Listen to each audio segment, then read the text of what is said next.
Steve Millington with us on News Radio 1310, KLIX, and newsradio1310.com. It is 47. We're at 8:42 on Magic Valley this morning. Telephone's ringing, Steve, but I'm not going to pick it up because I think we said we're going to be talking about jackpot Nevada and marijuana for a few minutes. Yep. And let's talk about Jack. Your time here is limited, and I don't, the hijackers, we don't need them. We got kind of a schedule we're trying to work through. So it's going to be a lot more fun in the very near future. It's going to be a lot more fun to drive to Jackpot and spend a few bucks on the slot machines and have dinner and then pick up all of the marijuana you want and bring it home. We've got to mention it's coming up at 8:43. We're at 50. Steve chairs the Twin Falls County Republican Party Committee. Bill Cawley with you as well on Magic Valley this morning. So you've been contacted by some people in Elko County. The Elko County people have issued a plea, if you will, for Twin Falls County residents to make an appearance at the Elko County Commissioners meeting Wednesday, tomorrow, at 1 o'clock Pacific time. That's 2 o'clock our time. That's about a 90-minute drive or so? Closer to 2. But you go down to Elko, and they are looking for supporters to oppose the issuance of a license for a marijuana dispensary in Jackpot, Nevada. The paperwork is in place. It's on the docket. It's on the agenda. The proposal has a business backer, and they want to open a marijuana dispensary in Jackpot, Nevada. Now, there was an article in the newspaper. Might have been yesterday. I think it was yesterday's newspaper, if I remember correct. This is Jackpot people think this is going to be a great thing. It's going to bring lots of people out of Idaho down to Jackpot to visit the casinos, to have dinner in one of their restaurants, and buy their local marijuana and haul it back to Idaho. Okay, go visit the casinos, go down there and have dinner. I haven't been down there for quite a few years, but in times past, that was a great place to go have a meal, and it was always a good meal. But now all of a sudden, we're looking at a situation where we just go down to Jackpot and buy our marijuana and drive it home. So it points out all kinds of questions. The accessibility to marijuana is going to be over the top. And the reason that Elko commissioners want people from Twin to come down is because people from Elko will not be driving to Jackpot to buy marijuana. They've already got the dispensaries at other locations in Elko County. So they put one in Jackpot. It's going to draw Idaho money down to Jackpot, buy the marijuana, and then come back to Idaho. Revenue for Elko County, so it shows you that there's some moral fiber going on here among these Elko commissioners, and that they are saying, we think this would be bad for the people of Twin Falls County. We think it would be really bad for the people of Twin Falls County, and we think that as many of them as possibly can arrange it should come to Elko to voice their opposition to the issuance of this business permit for a marijuana dispensary in Jackpot, Nevada. It's not going to be surfacing Nevadans. It's going to be there for the availability of Idahoans. Idahoans are going to drive down there and buy their marijuana and then come home. That's going to present all kinds of difficulties. We're going to have more marijuana substance abuse in Twin Falls County. As a natural event, people are going to go to Jackpot. They're going to buy their marijuana. They're going to have the first smoke, their first joint, before they leave the parking lot. And so as they drive back into Idaho... I told you off air, I've talked to state police about this, that people coming back from Ontario, by the time sometimes they get to New Plymouth... they're high. Yeah, because they decided to sample the product on the way out of the parking lot. And that creates a traffic issue here, which is, I think, what we'd be worried about, because it's dangerous enough on Route 93. From Ontario back into the Treasure Valley, the Boise area, that's only just a few miles. I mean, we're only talking like 30, 40 miles. From Jackpot back into Twin Falls is closer to 45 miles, and it's a windy 2-lane road. It's not a freeway. It's a windy 2-lane road. And so you're going to have, I can just see at a horrible situation of traffic constraints coming back out of Nevada if they have access to marijuana and just drive it back into Idaho. We'll have to increase the patrolling by the Idaho State Police on that particular route because people are going to be carrying marijuana. And in Idaho, that's against the law.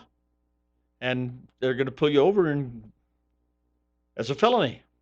Thank you very kindly. Have a nice day. And I do think that it'll be taken more seriously in this county than it probably is in Payette and Canyon and Ada counties. I think you're right. I think it'll be a lot more serious here than it would be there. And so what the issue that we have is Wednesday at 1:00 in the Elko County Courthouse in the Commissioners' Chambers. We got a message from Ken Menzel, Sergeant Ken Menzel with the Twin Falls County Sheriff's Office. He says, we're worried about the ramifications this will have with the students in our schools. If this passes, we will be working together with school administrators aggressively, he says, using our canines to keep our schools marijuana free. We've got a caller with us as well. And caller, you're up next. You're on the air on KLIX. Go ahead. Yeah, I was just down Jackpot last weekend, and man, the people. I mean, it's not just there, but on that not freeway, the highway, like you said, it's curvy. Boy, they're going through there at 80, 90 miles an hour. Oh, and that's slow some days. And so I don't know if there's any rules anymore. I know we got police officers, we don't have enough, but that's like I said, it's not even just there. But you get the marijuana on the roads, man.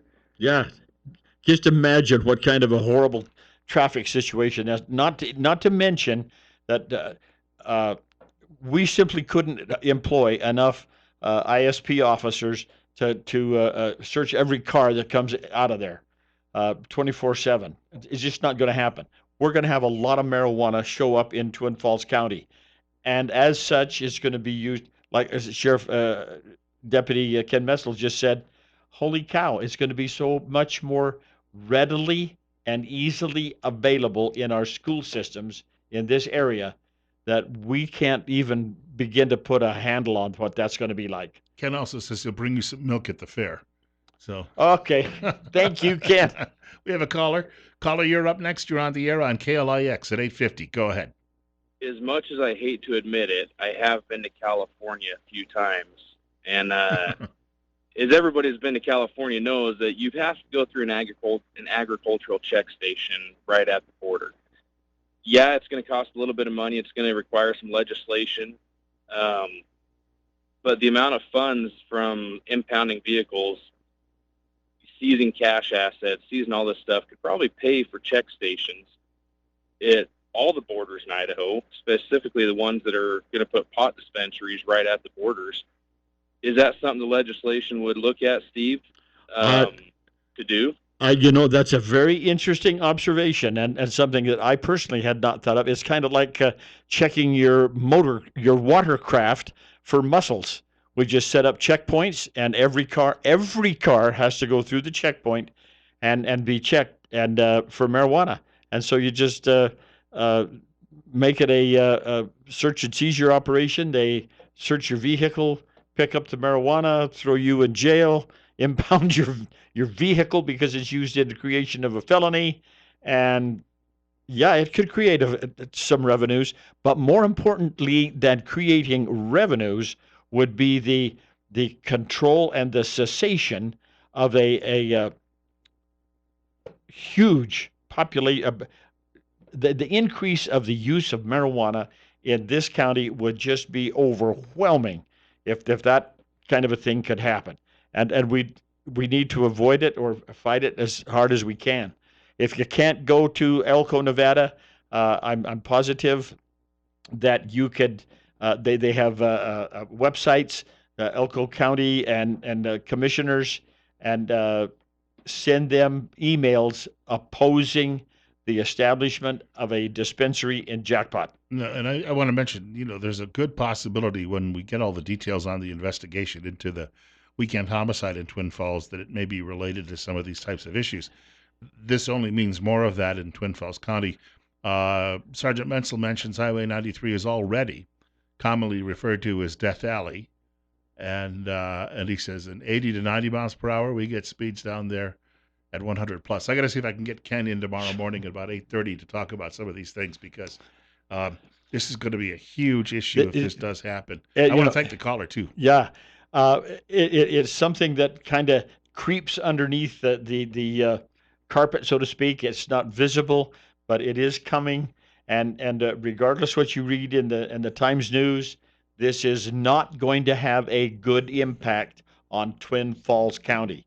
I'm sorry that Jackpot thinks they've got to have it so that they can become more wealthy. Horse crap. We don't need it in Twin Falls County.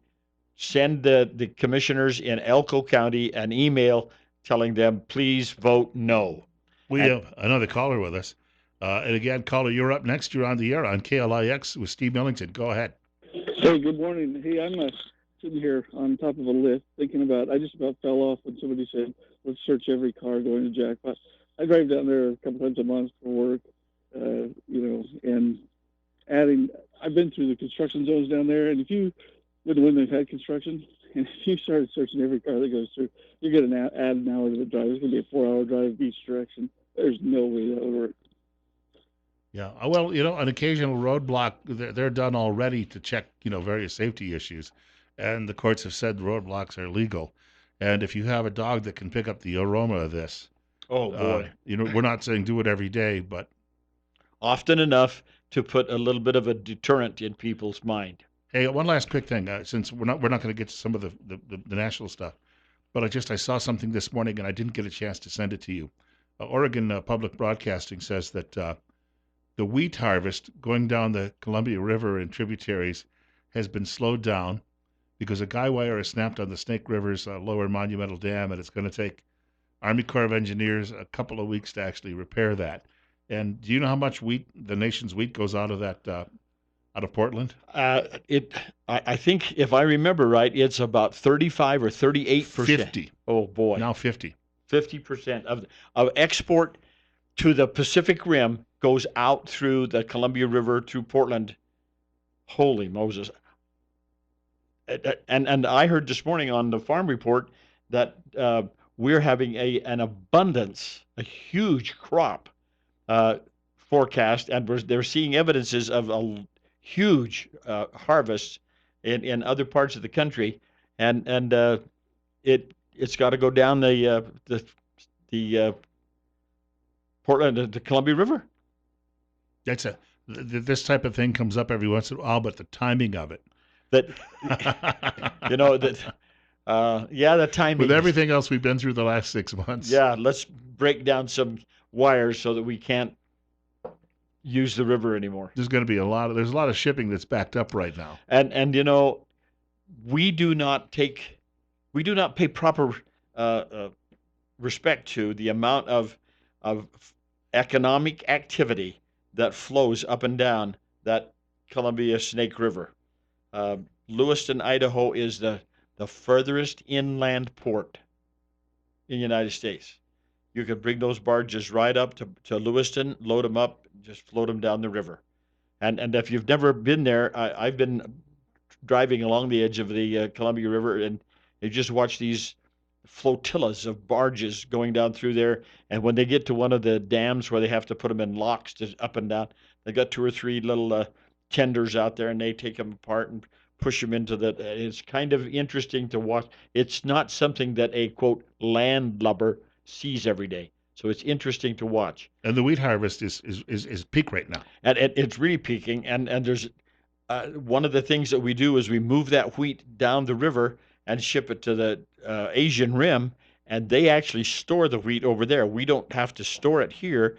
We can just harvest it, ship it, and they take care of it over on their side of. And now we're backed up for 2 more weeks because we can't move any. Now, we mentioned you're going to be doing the show 4 to 7 at the Twin Falls County Fair, right, on KLIX Friday, but you have a meeting too next week? Yes, we do. On Wednesday night, we have our regular scheduled once a month meeting on the second Wednesday of every month. We will have our monthly Central Committee meeting. That's at 7 o'clock at the Planning and Zoning Conference Room. We'll do a little bit of summation of our summer picnic and the booth at the fair, and then make preparations for a election office to where we can have all kinds of information on candidates and the election stuff, and make preparations for pushing into the election process. So a lot going on. Fair on Friday, meeting next Wednesday night. Yippee, we're headed right down the road here. No, we don't have any reverse gear. And just we had a note earlier from a listener, and I just want to pass along to her that Steve does have the message and will be getting back to you. So Thank you. That at least gives her some peace of mind at the moment. Hey, we got one more hour. We want to thank Steve Millington. We'll see him again in a few days. Actually, he'll be filling in quite a bit next week. Yeah. And so it's coming up on 8:59 on News Radio 1310 KLIX and newsradio1310.com. 51. Bill Colley with you until 10 a.m. on Magic Valley this morning.